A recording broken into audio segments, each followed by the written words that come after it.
목회의 관점으로 본 요한계시록 이윤식 목사입니다.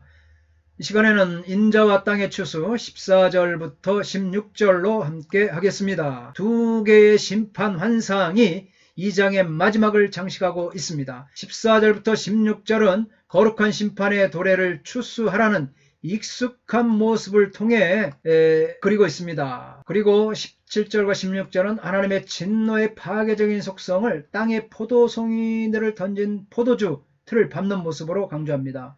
이 환상들은 황제 제2에 참여하여 황제를 경배하기를 거절한 것 때문에 고난당한 자들에게 하나님에 대한 그들의 믿음과 또 그들이 어린 양의 희생적 죽음이 가지고 있는 구원의 능력을 의지한 것이 반드시 신원받게 될 것이라는 사실을 일깨워 줍니다. 14절 또 내가 보니 흰 구름이 있고 구름 위에 인자와 같은 이가 앉으셨는데 그 머리에는 금면류관이 있고 그 손에는 예리한 낫을 가졌더라. 카이 에이돈 카이 이돈 네팔레 뉴케 카이 에피텐 네팔레 카데메는 호모이온 휘온 안드로프 에콘 에피테스 케팔레스 아우트 스테파논 크루슨 카이 엔테 케이리 아우트 레파논 옥시 그리고 내가 보았다. 그런데 보라 흰 구름이 그리고 구름 위에 앉아있는 인자 같은 그분의 머리 위에 금으로 된 면류관과 그분의 손 가운데 예리한 낫을 가진 통상적인 소개 형식이죠. 내가 보니 그리고 보라 카리에이돈 카이이두 이 같은 환상의 다른 부분이 시작되었다는 것을 암시합니다. 그리고 구름 위에 앉아 계신 인자와 같으니 이것은 예수인가 아니면 천사인가 논란이 있으나 인자이신 예수님을 가리키고 있는 거죠. 요한은 흰 구름과 그 구름 위에 앉아 있는 인자 같으니 이것을 봅니다. 신약 성경은 인자로서의 예수 그리스도를 559회 엄청 많이 소개하고 있죠. 또 구약에서 다니엘 17장 13절에서 내가 또 밤 환상 중에 보니 인자 같은 이가 하늘 구름을 타고 와서 옛적부터 항상 계신 이에게 나아가 그 앞에 인도되매 라는 문구를 배경으로 주어지고 있는 것입니다. 구약 성경에서는 오직 하나님만이 구름을 타고 하늘에서 땅으로 오시죠. 이 같은 인자 같은 이의 모습은 이미 계시록 1장 7절에서 볼지어다 구름을 타고 오시리라 문구에서 사용되었습니다. 계시록 1장 7절에서 구름을 타고 오시는 이는 바로 예수님의 오심을 의미합니다. 14장 14절 역시 이러한 해석이 가능합니다. 다만 인자 같은 이가 구름 위에 앉아있다 이거에 한 것은 차이점이 있습니다. 흰 구름 위에 앉으신 인자의 모습을 그리고 있는데 구름은 보좌와 같은 개념을 갖습니다. 이것은 모든 민족을 모으시는 구속주의 모습을 강조하고 이러한 인자의 모습은 최종적으로 구원받을 자를 모으시는 예수님의 재림을 의미한다고 할 수 있습니다. 인자 같은 이는 그 머리에 금면류관을 쓰고 그 손에는 날카로운 낫을 가지고 있습니다. 승리자에게 주어지는 금면류관. 이것은 하나님 아버지에게서 하늘과 땅의 모든 권세를 위임받은 그리스도의 권세를 나타냅니다. 즉 그리스도의 왕적 주권을 의미합니다. 특히 정복하고 따라서 심판할 권리를 쟁취한 분으로서의 메시아를 가리키는 것입니다. 요한계시록 전체에 걸쳐 나타나는 것처럼 불은 심판을 가리키는 비유 용어입니다.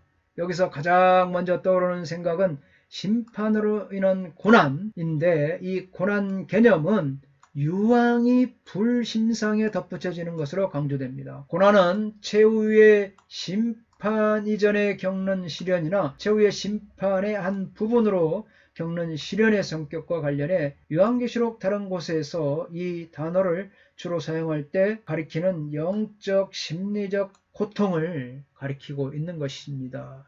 인자의 손에는 예리한 낫 가지고 있습니다. 예리한은 드레파논인데 잡아 뽑다 여기 동사에서 파생한 단어로 가지치는 낫을 가리키며 본문과 이제 누가복음 4장 29절에서만 두 개만 나오고 있죠. 구름을 타고 다시 오실 예수님은 인류를 추수하러 오십니다. 알곡과 쭉정이를 가르러 오십니다. 마지막 때 추수의 종들도 예수님처럼 손에 예리한 낫을 들고 있어야 할 줄 믿습니다.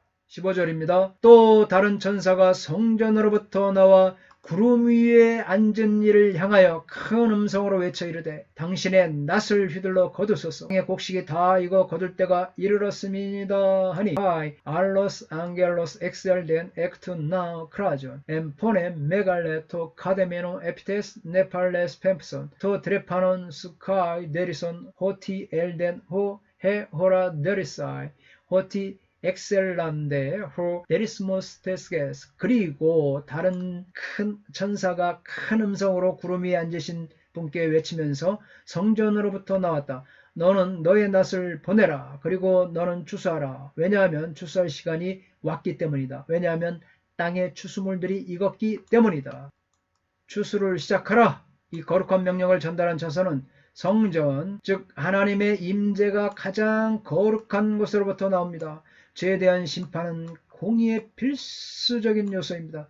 그는 큰 목소리로 구름 위에 앉은 이에게 외쳐 말하기를 땅의 곡식이 다 익어 거둘 때가 되었으니 그의 낫을 휘둘러 거두라. 이렇게 말합니다. 오스본은 본문 15절의 심판은 신자들, 즉 이 구속받은 자들의 추수를 묘사하고 14장 17절과 20절의 심판은 비신자들, 즉 구원받지 못한 자들의 추수를 묘사한다고 설명합니다. 14장 14절부터 16절에서 낫을 휘두르는 자는 천사가 아니라 그리스도이고 곡식은 앞으로 주어질 처음 익은 열매라는 것입니다. 반면에 무천년자인 빌은 14장 15절과 16절 또 17장부터 19절 두 장면은 오직 심판에 대해서만 말한다고 주장합니다. 두 천사 장면은 천사가 성전에서 나와 인자에게 낫으로 무르익은 열매를 거두라 명령하는 장면을 묘사하고 요한계시록 다른 곳에서도 하늘의 성전 또는 제단에서 나온 이런 명령은 오직 심판만을 언급하고 있습니다. 또한 15절에서 거둘 때가 이르렀음이니이다. 이 말은 때라는 단어가 나타나는 요한계시록의 다른 9군데 본문을 보면 항상 심판의 때와 관련해 나타난다는 것입니다. 그리고 요한이 보는 환상은 요엘서 3장 13절의 성취인데 보면은 본문에 너희는 낫을 쓰라 곡식이 익었도다 와서 밟을지어다 포도주 틀이 가득히 차고 포도주 독이 넘치니 그들의 악이 크미로다. 이처럼 구약 성경에서 추수 심상과 포도주를 짓밟는 신상이 함께 나타나는 유일한 본문입니다. 여기서는 두 심상 모두가 심판을 함축한다고 주장합니다. 하지만 이제 다른 견해도 불가능한 것은 아니다. 빌이 그렇게 말합니다. 무천년주의자 또 이필자는 추수할 때 이렇게 문구는 14장 7절의 심판의 때와 대조적으로 병행되는데 이것은 마지막 날에 이루어질 구속과 심판 사건의 양면을 동시에 나타내준다. 추수의 시간은 하나님이 정하신 정확한 순간이죠. 11장에 나오는 이 14장로들의 찬양에서처럼 심판과 보상의 시간이 도래했습니다. 땅의 곡식이 다 익었습니다. 하나님은 매년 자라는 곡식의 추수 시기를 결정하는 것처럼 인간의 죄가 충분한 양을 채웠으므로 세상의 끝이 이르고 심판이 시작되어야 할 시기도 정하셨습니다. 할렐루야. 구름 위에 앉으신 이가 낫을 땅에 휘두르매 땅의 곡식이 거두어지니라. 카이 에발렌호 카데메노스 에피테스 네팔레스토 드레파노 아우투 에피텐켄 카이 에데리스테 헤게. 그리고 구름 위에 앉으신 분께서 그분의 낫을 땅에 던지셨다. 그리고 그 땅이 수확되었다. 자, 낫을 땅에 휘두르매 곡식 추수는 택하심을 입은 성도들을, 곡식 추수는 신자, 택한 백성을, 선택된 자들을, 의인들. 근데 포도송이 추수는 불경건자들이 받을 형벌이죠. 불신자들, 전체 불신자들, 포도송이 이 불의한 자들, 악한 자들을 향한 진노의 심판이다. 이렇게 학자들의 견해가 이와 같습니다. 구름 위에 앉으신 이가 낫을 휘둘러 곡식을 추수하게 이릅니다. 이것은 구름 위에 앉으신 이이신 예수님께서 천사의 명령을 받는 관계라기보다 하나님의 사자 역할을 하는 다른 천사를 통해 하나님의 이 구속 계획의 완성을 위한 메시지를 전달받고 있는 것입니다. 물론 이제 예수님은 그런 과정 없이도 하나님의 뜻을 이루어 가시죠. 곡식 추수는 성도, 택한 자를 가리키고 포도송이 추수는 불신자죠. 악인들이죠. 그런데 곡식은 예수님이 직접 추수하시고 포도송이는 천사를 통하여 하신다는 사실입니다. 예수님의 피로 값지고 사신 자들은 택하죠. 예수님께서 직접 그분이 택하십니다. 할렐루야. 감사합니다. 다음 시간에 계속하겠습니다. 건강하십시오.